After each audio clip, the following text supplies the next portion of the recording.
Stop right there. Hands where I can see them. What's the problem? I'm just locking my door. You're under arrest. We got a report of someone breaking into this building. Breaking in? I live here. FBI, Special Agent Davis. Anyone can buy a badge online. Turn around and put your hands behind your back. Officer Jason Webb had been with the Boston Police Department for 8 years when he made a decision that would cost him everything. He was 33 years old, responding to a burglary call, and convinced that the black man entering an apartment in a luxury building couldn't possibly live there. One Tuesday evening in Boston's Back Bay, a white resident called 911, claiming to see a suspicious person trying to break into the building, a claim that ignored the fact the man was using a keycard. The man was Special Agent Kenneth Davis, a 17-year FBI veteran returning home from the gym. Despite Davis immediately showing his federal credentials, despite his name on the mailbox, despite his keycard access, Webb arrested him in his own hallway. The decision would cost the city $7.4 million, end Webb's career, and prove that even living in your own home isn't enough protection when you're black. Before we continue, where are you watching from? If this is your first time here, please hit that subscribe button. Stories like these need to be shared, and your support helps us bring more truth to light. The Residences at Back Bay is a luxury apartment building on Commonwealth Avenue in one of Boston's most prestigious neighborhoods. Doorman service, security cameras, key card access, marble lobby. Monthly rent starts at $4,500 for a one-bedroom. It's home to doctors, lawyers, business executives, and young professionals who've made it. It was 7:15 p.m. on a Tuesday in September. The evening commute was winding down. Residents were coming home from work, hitting the gym, ordering takeout. The building was quiet, secure, routine. Special Agent Kenneth Davis had been with the FBI for 17 years. 17 years working cases that required both physical courage and investigative brilliance. 12 years in the Violent Crimes Task Force, tracking fugitives, solving kidnappings, investigating organized violence that crossed state lines. 3 years before that in the Organized Crime Division, 2 years in bank robbery before that. He'd coordinated manhunts across multiple states. He testified in dozens of federal trials. He'd personally apprehended armed suspects. His supervisors described him as fearless and precise. His colleagues called him the agent you wanted on your team when things got dangerous. At 43 years old, Kenneth Davis was one of the FBI's most effective violent crimes investigators, respected throughout federal law enforcement and trusted with cases that required both tactical skill and strategic thinking.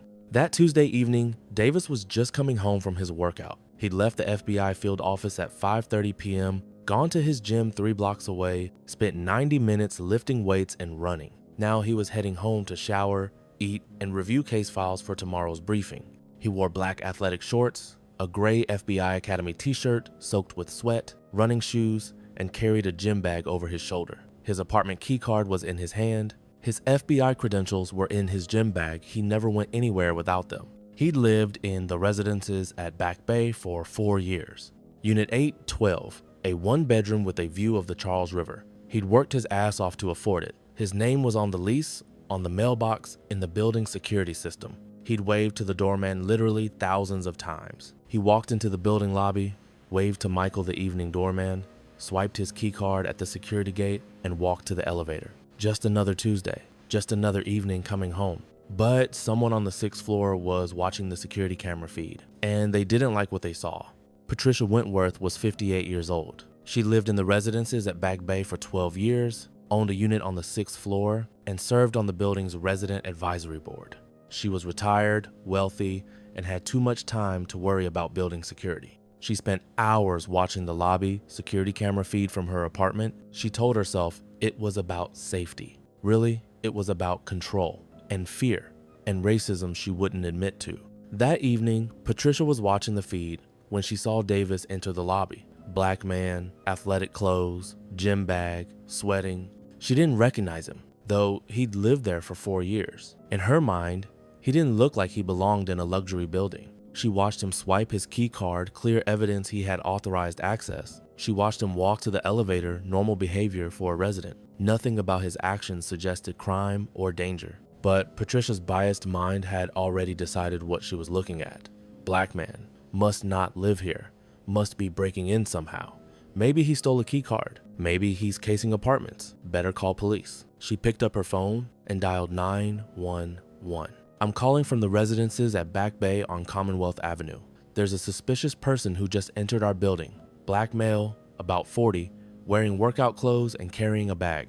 I think he's trying to break into apartments. The dispatcher asks standard questions. Did he force entry? Break a lock? No, but he used a key card to get in. I don't recognize him.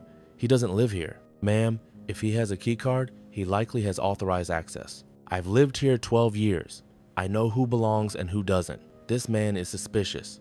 The call was logged and dispatched. Possible burglary in progress. The residences at Back Bay, 145 Commonwealth Avenue. Black male, approximately 40, athletic clothing, carrying bag, reported as suspicious person by resident. Officer Jason Webb was 6 blocks away when he heard the call. Do you think residents should face consequences for calling police on neighbors based purely on racial bias? Drop your answer below. Jason Webb had been with the Boston Police Department for 8 years. In that time, he'd compiled a record that told a clear story. 15 complaints. 13 of them involved stops or arrests of black people in affluent neighborhoods where Webb questioned whether they belonged there.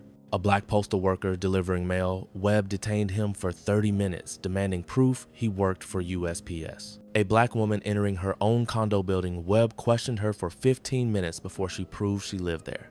A black businessman walking to his car, Webb ran his plates, assuming the vehicle was stolen. It wasn't. Webb had a pattern. He saw black people in wealthy white spaces and assumed they were criminals. 6 complaints had been sustained, resulting in written reprimands and mandatory training. 7 were closed without discipline. His supervisors noted he was committed to protecting affluent neighborhoods, but also sometimes questions residents without sufficient basis. Those notes never translated into consequences. When Webb heard the dispatch about the residences at Back Bay, his mind immediately constructed a narrative. Burglary in progress, black suspect, luxury building. This was serious. This could be a good arrest. He arrived at the building at 7:18 p.m., parking directly in front. He walked into the lobby where Michael the doorman was at his desk. Officer, can I help you? Got a report of a burglary suspect. Black male, gym clothes, carrying a bag. Michael frowned. That sounds like Mr. Davis from 812. He just came in from the gym. He's lived here for years. I need to check it out. What floor? 8th floor. But officer, he's a resident. He's FBI. Webb ignored him and headed for the elevator.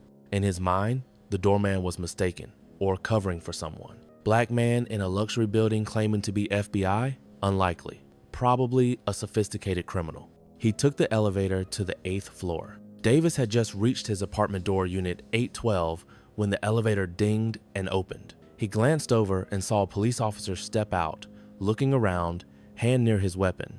Davis's stomach dropped. He knew immediately what this was about. He'd seen it too many times. He pulled his key card out to unlock his door. The man turns as he's called out. The Bodycam view approaches slowly. Stop right there. Hands where I can see them.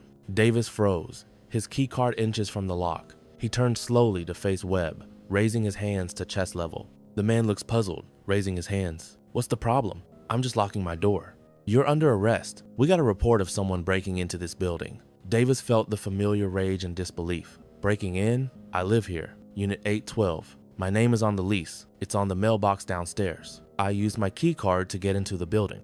But Webb had already decided what he was looking at. Black man in a building where a resident said he didn't belong. Key card could be stolen. Claims of residency could be lies. This fit the profile of a sophisticated burglar. The man reaches into his pocket slowly and holds up an FBI badge. Breaking in? I live here. FBI. Special Agent Davis. Davis slowly reached into his gym bag, careful to keep his movements visible. He pulled out his FBI credentials. Black leather case, gold badge, identification card with his photo, name, and badge number clearly visible. He held it up, his other hand still raised. Webb glanced at the badge. Davis waited for the apology, for Webb to realize this was a massive mistake, for this nightmare to end so he could shower and eat. But Webb's jaw tightened. Anyone can buy a badge online. Turn around and put your hands behind your back. It's real. Call it in, verify it. Don't make this worse. I said, turn around. I'll decide what gets verified. This is where bias overrides everything. Officer Webb had responded to a call about a black man in a luxury building. When he arrived, he saw a black man. In his mind, that confirmed the call. The FBI credentials weren't proof of legitimacy. They were fake, stolen, or irrelevant. Because Webb couldn't imagine a black man legitimately living in a $4,800 per month apartment in Back Bay. Should officers be required to verify residency before arresting people in their own homes? Let me know what you think. Officer Webb. Davis read the nameplate, keeping his voice controlled. Those are legitimate FBI credentials. I am Special Agent Kenneth Davis. I've lived in Unit 812 for 4 years. My name is on the lease, on the mailbox, in the lobby, in the building security system. The doorman knows me. I have my key card. You can verify all of this in 2 minutes by calling building management or checking with the front desk. Webb pulled out his handcuffs. We'll verify it at the station. At the station? I'm standing at my own apartment door. Check the mailbox, check the lease. My driver's license matches this address. Turn around. Check my mail in the slot right there. It's addressed to Kenneth Davis, Unit 812. Check the resident directory downstairs. Call building management. Don't do this. I said turn around. Now, other residents had emerged from their apartments, hearing the commotion. An elderly white couple from 810, a young white woman from 814. They stood in their doorways, watching. The woman from 814 spoke up. Officer, that's Ken. He lives there. I've been his neighbor for 2 years. The elderly man from 810 nodded. We see him all the time. He's very quiet. Never any problems. Webb ignored them. Sir, last warning. Hands behind your back. Davis looked at his neighbors, at his apartment door 6 feet away, at the key card still in his hand that proved he had authorized access. He'd been an FBI agent for 17 years. He'd arrested murderers, fugitives, violent criminals, and now he was about to be arrested for coming home from the gym.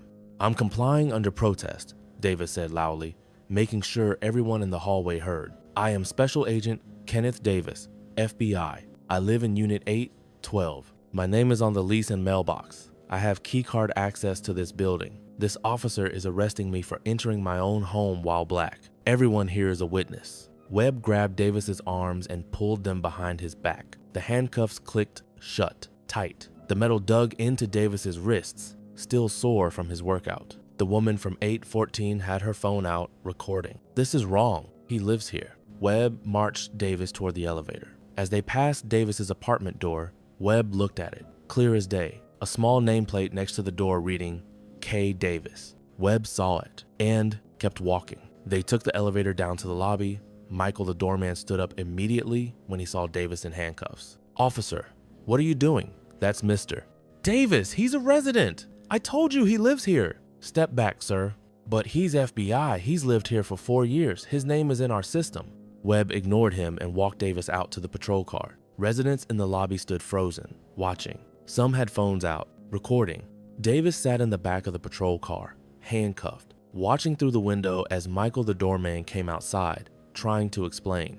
Watching other residents gather, confused and angry. Watching his building, his home fade from view as Webb drove away. Why do some people see black people in nice buildings and assume they must be criminals? Comment your thoughts. The drive to the station took 16 minutes. Davis spent it documenting everything mentally. Times, statements, witnesses, the neighbors who vouched for him, the doorman who tried to stop it, the nameplate on his door, the key card in his hand, the mailbox with his name, all of it ignored. They arrived at the station. Webb walked Davis inside, still handcuffed, past the booking desk where a sergeant looked up with immediate concern. Webb, what do you have? Burglary suspect. Caught him trying to enter apartments at the residences at Back Bay. The sergeant, Marcus Robinson, one of the few black sergeants in the department, stood up slowly. Trying to enter apartments? He was at an apartment door with a key card. Robinson's eyes narrowed. Did you verify whether he lived there? The resident who called said he didn't belong. That's not what I asked. Did you verify?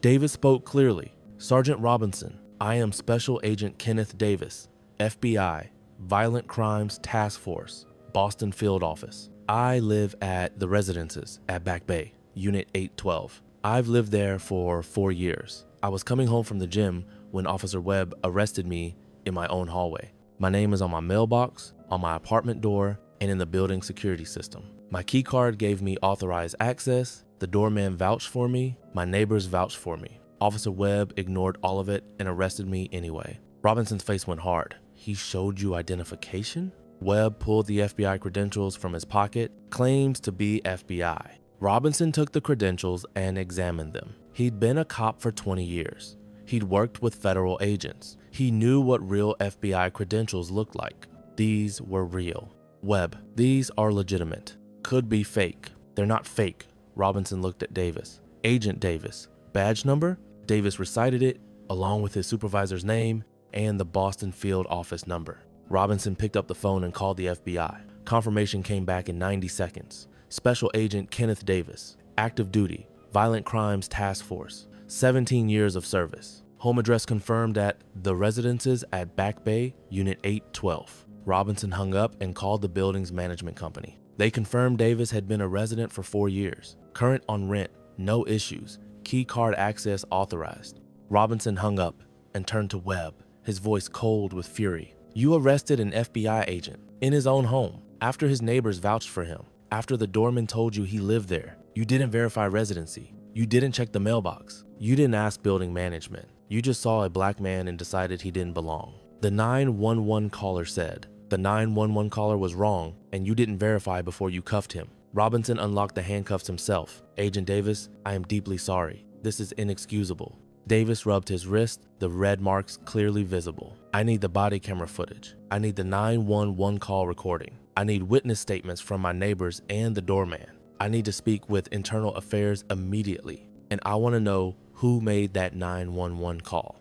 A captain arrived, Catherine Walsh, a 25-year veteran who'd been fighting against racial profiling for years. Agent Davis, I'm Captain Walsh. What happened tonight should never have happened. Davis's voice was controlled but hard. Captain, I'm an FBI agent. I've lived in that building for 4 years. I pay $4,800 a month in rent. My name is on my mailbox. I had a key card. The doorman knows me. My neighbors vouched for me. And I was arrested in my own hallway because some racist resident decided I looked suspicious and Officer Webb decided she was right without checking a single fact. Walsh turned to Webb. Badge and weapon. Administrative leave. Now, Captain, I was responding to a 911 call. You arrested a man in his own home without verifying residency. Give me your badge. Webb handed them over, finally understanding what he'd done. Should officers face automatic termination for arrest in someone's home without verifying residency? Drop your answer. Within 4 hours, the videos had gone viral. The neighbor from 814 had posted her hallway footage. Other residents posted lobby footage showing Davis being walked out in handcuffs. The doorman Michael posted on social media about trying to stop the arrest. FBI agent arrested in his own apartment building hallway. Black federal agent handcuffed at his door after showing badge. Officer says anyone can buy a badge online. Boston cop arrests FBI agent in his home despite neighbors vouching for him. The outrage was explosive. The FBI issued a formal statement. The NAACP demanded accountability. The Department of Justice opened a civil rights investigation. The residences at Back Bay issued an apology and began an investigation into which resident made the false 911 call. The lawsuit named Officer Jason Webb, the Boston Police Department, Patricia Wentworth, the resident who called 911, and the residences at Back Bay. The claims were extensive. Unlawful arrest without probable cause, false imprisonment, racial profiling and discrimination, violation of federal civil rights, illegal entry into residential building without warrant, failure to verify basic facts before arrest, intentional infliction of emotional distress, failure to train and supervise officers with documented discriminatory patterns. The evidence was overwhelming. Body camera footage, civilian videos, building security footage, doorman testimony, neighbor testimony, lease agreements, mailbox records, keycard access logs, completely, utterly, catastrophically indefensible. The city settled within 11 months, $7.4 million. The building's insurance paid an additional $800,000 for allowing the false 911 call to proceed without verification.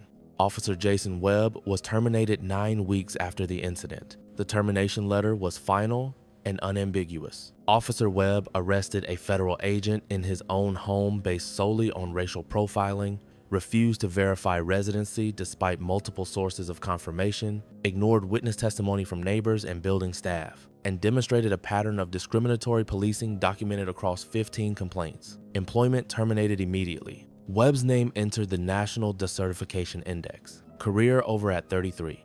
Patricia Wentworth was identified as the 911 caller and named in the lawsuit. She was asked to leave the residences at Back Bay, her reputation destroyed. Special Agent Davis testified at City Council hearings. I'm an FBI agent with 17 years of service. I live in a luxury building where I pay nearly $5,000 a month in rent. I've been a resident for 4 years, and I was arrested, handcuffed in my own hallway because a racist neighbor decided I didn't look like I belonged, and Officer Webb agreed with her. He paused. I had my key card, my name on the mailbox, my neighbors vouching for me, the doorman trying to stop it. None of that mattered because Officer Webb saw a black man in a nice building and decided I must be a criminal. Another pause. If this can happen to me in my own home with my FBI badge and my neighbors defending me, what happens to every other black person who gets profiled in their own building, who don't have federal credentials? This isn't about one officer or one racist resident.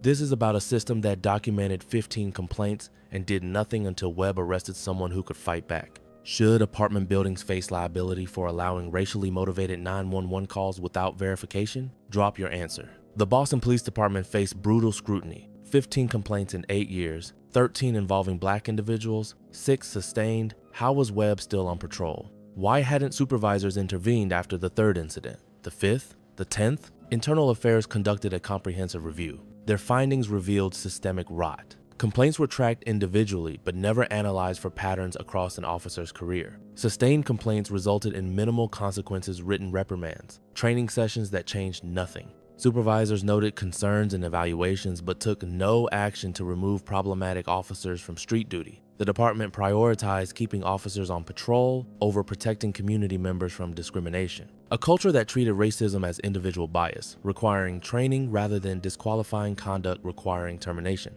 The Department of Justice's civil rights investigation confirmed these findings and identified similar patterns with dozens of other officers. Sweeping reforms were announced. Automatic desk duty for any officer with 3 or more sustained complaints related to discrimination. Immediate termination for officers with 5 or more discrimination complaints regardless of sustained status. Mandatory verification of all federal law enforcement credentials before arrest. Required consultation with building management before arrest for trespassing or burglary in residential properties. Body camera footage review within 24 hours of all arrests. Independent civilian review board with subpoena power. Quarterly pattern analysis of all officer stops and arrests. Flagging racial disparities. Public database of officer complaint histories. Special Agent Kenneth Davis's testimony was raw and powerful.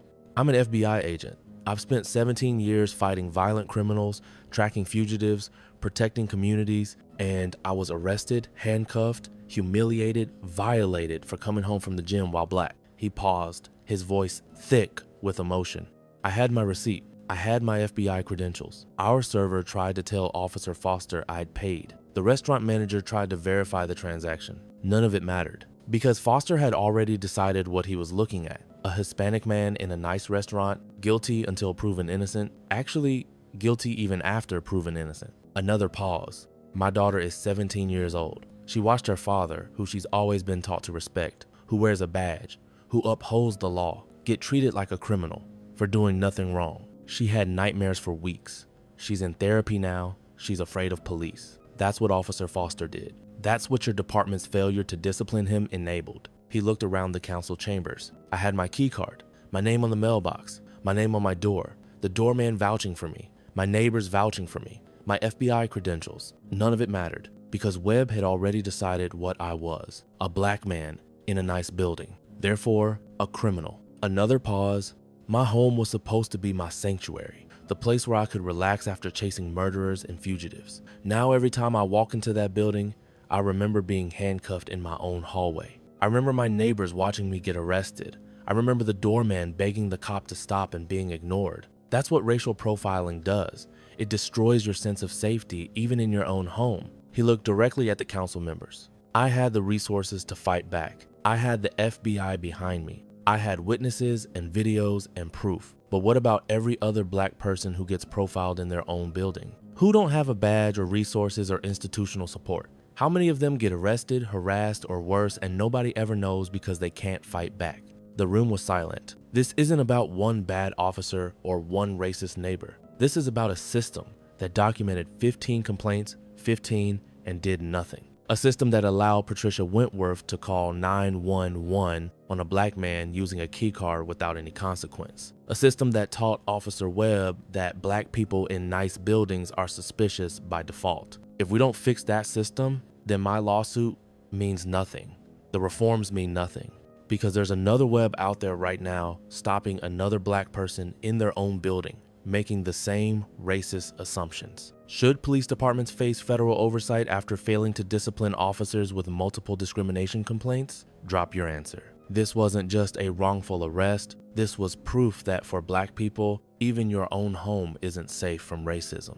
Kenneth Davis had his key card, his name on the mailbox, his name on his apartment door, 4 years of residency, current rent payments, the doorman vouching for him, neighbors vouching for him, his FBI credentials. None of it mattered because Patricia Wentworth saw a black man and called 911. Because Officer Webb saw a black man and decided the white woman caller must be right.